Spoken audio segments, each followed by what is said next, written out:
آج انشاءاللہ تعالیٰ دوسرا پارہ سورہ بقرہ کی آیت نمبر 243 اور 44 کی تفسیر بیان ہوگی۔ اس آیت مبارکہ میں جو واقعہ بیان کیا گیا پہلے وہ سماعت فرما لیں، پھر انشاءاللہ اس کا شان نزول اپنا تفسیر سمجھنا آسان ہوگا۔ وہ یہ کہ مفسرین نے لکھا ہے کہ اس آیت مبارکہ میں جو واقعہ بیان کیا گیا یہ پہلے زمانے میں کسی امت کے ساتھ یہ پیش آیا تھا، اور واقعہ یہ ہوا تھا کہ ایک مسلمان بادشاہ نے اپنی عوام کو یہ حکم دیا کہ فلاں علاقے میں جہاد کے لیے جانا ہے، تیاری کرو۔ انہوں نے لشکر تیار کر لیا، پھر شیطان نے ان کے دلوں میں بزدلی پیدا کر دی، موت کا ڈر پیدا کر دیا کہ جاؤ گے جہاد میں مارے جاؤ گے۔ تو انہوں نے پھر ہیلے بانے شروع کر دیے، اور انہوں نے آپس میں جس علاقے کے وہ لوگ تھے تو انہوں نے آپس میں مشورہ کر کے تو اپنے بادشاہ کو کہا جی جس علاقے میں آپ نے ہمیں جہاد کرنے کے لیے جانے کا حکم دیا ہے تو اس علاقے میں وبا پھیلی ہوئی ہے، وہ وبا ختم ہو جائے تو پھر ہم وہاں جہاد کرنے کے لیے جائیں گے۔ وہاں تو وبا پھیلی ہوئی ہے، سارے فوج ماری جائے گی، سارے لوگ مارے جائیں گے۔ تو بادشاہ نے ان کی بات کا یقین کر لیا۔ اچھا، اب انہوں نے کیا بولا تھا؟ جھوٹ بولا۔ کیا بولا جی؟ اور کیوں جھوٹ بولا؟ موت کے ڈر کی وجہ سے۔ تو جس علاقے میں وہ رہتے تھے اللہ کی شان کے اس میں طاعون آ گیا، جہاد میں نہیں گئے تو کیا آ گیا؟ طاعون آ گیا۔ جب طاعون آیا تو لوگ مرنا شروع ہو گئے، اور طاعون آپ پرانے لوگ جانتے ہیں کہ وہ کس طرح آتا تھا، اللہ تعالیٰ معاف کرے، کہ ایک بندہ مرا نہیں، دوسرا دفن نہیں ہوا ابھی تو دوسری موت ہوگی، وہ ابھی دفن نہیں ہوا تیسری موت ہوگی، بس گھروں کے گھر خالی ہو جاتے۔ اب جب لوگ مرنا شروع ہوئے تو گھبرا اٹھے، جب گھبرا اٹھے تو انہوں نے وہ علاقہ چھوڑ دیا۔ کس ڈر سے؟ موت کے ڈر کی وجہ سے۔ طاعون آ گیا، لہذا بھاگ چلو، یہاں سے بھاگ چلو۔ وہاں سے بھاگے، اور ایک علاقہ تھا پہاڑی علاقہ، دو پہاڑوں کے درمیان ایک وسیع جگہ تھی، تو انہوں نے کہا کہ چلو ہم یہیں پر ٹھہرتے ہیں، اپنے علاقے سے کافی دور نکل گئے تاکہ طاعون کی بیماری سے ہم پہلے جہاد سے بھاگے، اب طاعون سے بھاگے۔ اب جب وہاں پر آگے پہاڑی علاقہ تھا، اس میں بہت بڑی دونوں پہاڑوں کے درمیان ایک وسیع علاقہ تھا، تو وہاں پر وہ سارے کے سارے آ کر ٹھہر گئے۔ اور جب وہ ٹھہر گئے تو اللہ تعالیٰ نے فرشتہ بھیجا، ایک فرشتہ اوپر اور ایک زمین کے نیچے، دونوں فرشتوں نے کہا موتو، اللہ کے حکم سے مر جاؤ۔ 10,000 کی تعداد تھی ان کی، 10,000 کی تعداد، سب وہیں پر مر گئے۔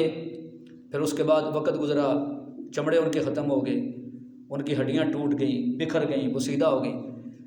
تو جب وہ سارے مرے اور آس پاس کے علاقے کے لوگوں کو پتہ چلا، وہ آئے، تو چونکہ اس وقت آج کل کی طرح تو جو جدید دور نہیں تھا، مشینری دور نہیں تھا، تو انہوں نے دیکھا کہ 10,000 بندے مرے ہوئے ہیں، ان کے کفن دفن کا انتظام کیسے کریں؟ تو انہوں نے کہا مشکل ہے اتنے لوگوں کو قبریں بنانا، ان کے کفن کا انتظام کرنا ہے جی۔ تو انہوں نے وہ جتنے علاقہ تھا نا جس میں وہ مرے ہوئے تھے اس کے آس پاس دیوار بنا دی کہ بس اس کے اندر ہی یہ رہے۔ تو وقت گزرا جناب، گوشت ان کے اتر گئے، ہڈیاں بسیدہ ہو گئیں، بکھر گئیں۔ پھر ایک بنی اسرائیل کے اللہ کے نبی تھے حضرت حزقیل علیہ السلام، وہ سفر پہ جا رہے تھے کہیں، اور گزرتے ان کا اس علاقے سے گزر ہوا، تو دیکھا وہ دیوار کے اندر سے وسیع علاقہ ہے اور ہڈیاں پڑی ہوئی ہیں، انسانی ہیں جی، بکھری ہوئی ہیں ہڈیاں، بسیدہ ہو چکی ہیں۔ تو اللہ کے نبی، چونکہ اللہ سے ہم کلام ہوتے ہیں، تو اللہ رب العالمین سے دعا کی کہ یا اللہ یہ کیا ماجرا ہے؟ تو انہیں سارا واقعہ بتایا گیا کہ یہ لوگ اس طرح جہاز سے بھاگے، پھر طاعون سے بھاگے، اور ان کی اس طرح موت آئی۔ تو اس کے بعد اللہ کے نبی حزقیل علیہ السلام نے دعا کی کہ یا اللہ انہیں زندہ فرما دیں، یا اللہ نے یہ سارا واقعہ اپنے ذہن میں رکھنا ہے، کیونکہ اس سے بہت ساری چیزیں ابھی انشاءاللہ آپ کے سامنے بیان ہوں گی تفصیل سے۔ تو یا اللہ ان کو زندہ فرما دیں۔ تو جب اللہ کے نبی حزقیل علیہ السلام نے دعا فرمائی تو اللہ تعالیٰ نے فرمایا کہ اے میرے نبی، آپ یہاں کھڑے ہوں اس میدان کے ساتھ، اور انہیں ایک آواز لگائیں، انہیں ایک آواز لگائیں۔ اور آواز کیا تھی؟ وہی آواز یہ تھی کہ ایھۃ العظام البالیہ ان اللہ یأمرک ان تجتمعی، اے پرانی ہڈیو، اللہ تعالیٰ تمہیں حکم دیتے ہیں کہ اپنے اپنے جسم کے ساتھ آ کے جڑ جاؤ۔ طوفان آئے، اندھیریاں آئیں، کوئی ہڈی ادھر چلی گئی، ایک جسم کی ادھر چلی گئی، کھوپڑی ادھر چلی گئی، ہیں جی، تو اللہ تمہیں حکم دیتے ہیں۔ کون؟ اللہ۔ یہ بات ذہن میں رکھنی ہے۔ اللہ کے نبی کہہ رہے ہیں کہ اے پرانی ہڈیو، اللہ تعالیٰ تمہیں حکم دیتے ہیں کہ ہر ہڈی آ کے اپنے جوڑ کے ساتھ مل جائے، ادھر سے ہڈی اڑی، ادھر سے اڑی، ادھر سے اڑی، پورا ایک ڈھانچہ بن گیا۔ جس کی جو ہڈی تھی کیا ہو گیا؟ پورا ڈھانچہ بن گیا۔ پھر اللہ نے فرمایا اے میرے نبی اب اعلان کرو کہ اے پرانی ہڈیوں اپنے اپنے گوشت لے لو اور اپنے پٹھے اور کھال درست کر لو۔ اب اللہ کے نبی دیکھ رہے ہیں کہ وہ جو ڈھانچے بڑے ہوئے نا 10,000 ڈھانچے، ان پر گوشت چڑھنا شروع ہو گیا، ٹھیک ہے، پر ہو گیا۔ پھر اس کے بعد ان کے پٹھے درست ہو گئے، ان کی کھالیں اوپر پڑ گئیں، پورا وجود بن گیا۔ 2 اعلان ہوئے۔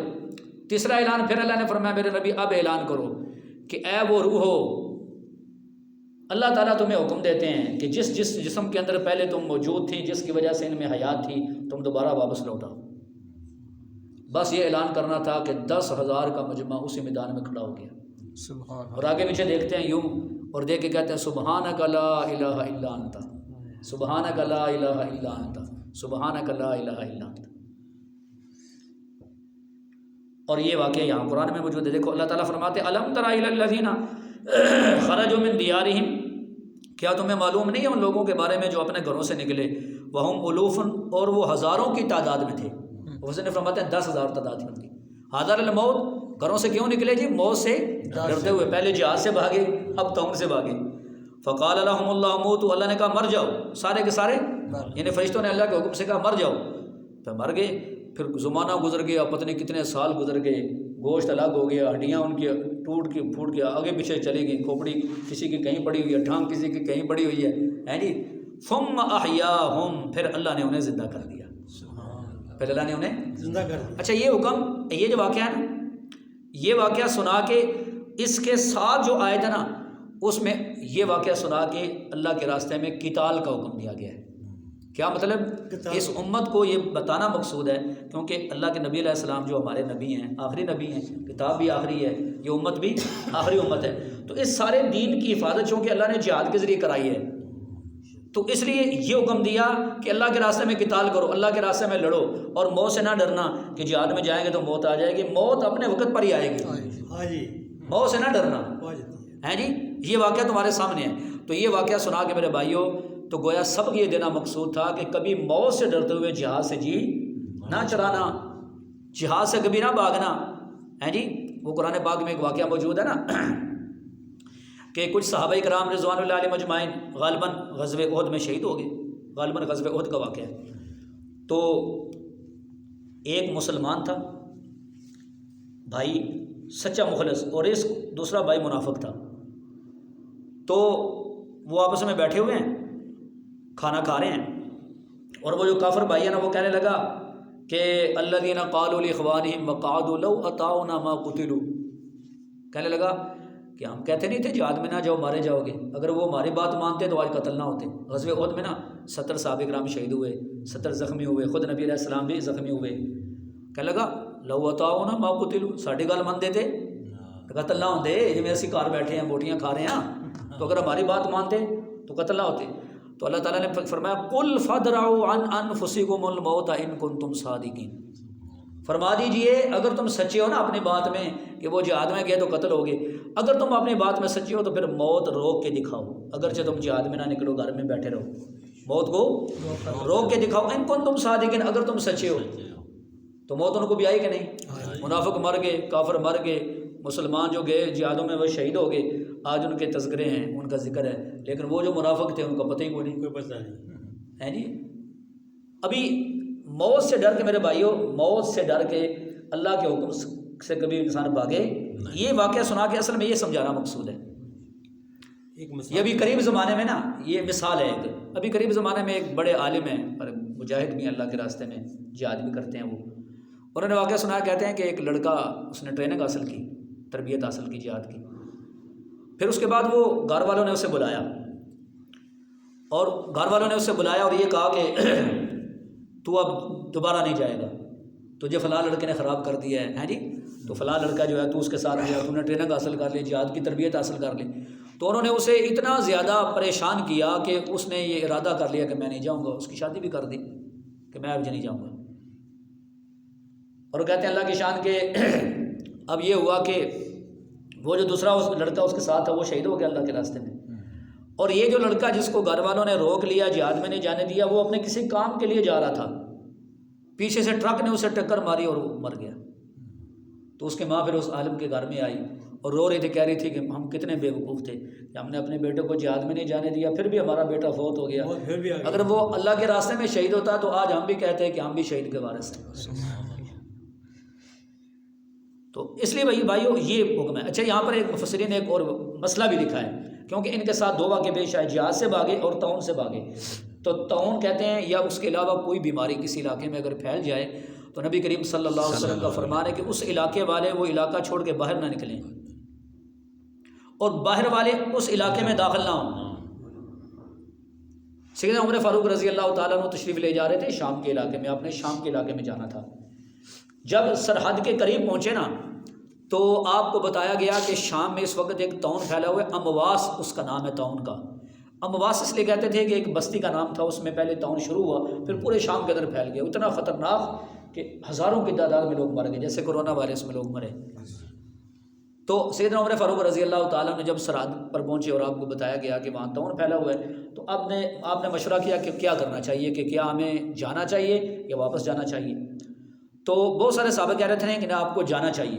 اتنے میں سیدنا عبد الرحمن بن عوف رضی اللہ تعالیٰ عنہ تشریف لائے اور آپ نے فرمایا کہ مجھے اس کے بارے میں نے نبی علیہ السلام کا ایک فرمان سنا ہوا ہے. وہ فرمان یہ ہے کہ حضور صلی اللہ علیہ وسلم نے ارشاد فرمایا کہ طاعون یہ ایک عذاب تھا، اللہ تعالیٰ نے اس کی وجہ سے ایک قوم کو ہلاک کیا. اب یہ کبھی آتا ہے کبھی چلا جاتا ہے، کبھی آتا ہے کبھی چلا جاتا ہے، پھر اللہ تعالیٰ نے اس کو مومنوں کے لیے رحمت بنا دیا ہے. اور ارشاد فرمایا کہ جس علاقے میں طاعون پھیل جائے وہاں کے لوگ باہر نہ نکلیں اس علاقے سے، اور باہر کے لوگ اس علاقے میں داخل نہ ہوں. اور فرمایا جو آدمی اس علاقے میں ہو وہ صبر و استقامت کے ساتھ وہیں پر رہے اور یہ نظریہ رکھے، یہ عقیدہ رکھے کہ اللہ کی مشیت کے بغیر، اللہ کی تقدیر کے بغیر کوئی مصیبت نہیں آتی. اگر وہ اس طاعون کے اندر مر جائے گا تو اللہ تعالیٰ اسے شہید کا اجر و ثواب عطا فرمائے. اور فرمایا طاعون میری امت کے لیے شہادت ہے. اس کی وجہ یہ ہے کہ جو لوگ وہاں رہنے والے ہیں ان کو اس لیے کہا کہ وہ باہر نہ نکلیں، کہ اگر وہ باہر نکلیں تو اس کی وجہ سے اگر کسی اور علاقے میں بیماری پھیل جائے اللہ تعالیٰ کی مشیت سے تو لوگ کہیں گے اس کی وجہ سے پھیلی ہے، لوگ اسے نشانہ بنائیں گے. اور باہر والا کوئی بندہ اگر وہاں پر اندر آ جائے گا جہاں پر طاعون پھیلا ہوا ہے، ممکن ہے اس کی زندگی پوری ہو گئی، وہ مر جائے گا تو لوگ کہیں گے دیکھو جی اس علاقے میں نہ آتا تو نہ مرتا، لہٰذا اسے بھی بیماری لگ گئی ہے، تاکہ ایک دوسرے کے اوپر شک و شبہات پیدا نہ ہوں. اس لیے یہ بڑی اچھی تعلیم دی گئی ہے حدیث پاک میں. تو بہرحال میرے بھائیوں سب سے بڑا سبق جو اس واقعے کا وہ ہمیں حاصل ہوتا ہے وہ یہی ہے کہ بھی موت اپنے وقت مقررہ پر آتی ہے اور لہٰذا کبھی بھی موت سے گھبرانا نہیں چاہیے اور اللہ تعالیٰ کے جو احکامات ہیں ان کو پورا کرنا چاہیے. باقی کچھ اور بھی اس واقعے سے ہمیں سبق حاصل ہوتے ہیں وہ انشاءاللہ کل بیان ہوں گے. اللہ تعالیٰ ہمیں سمجھنے کی اور عمل کی توفیق عطا فرمائے.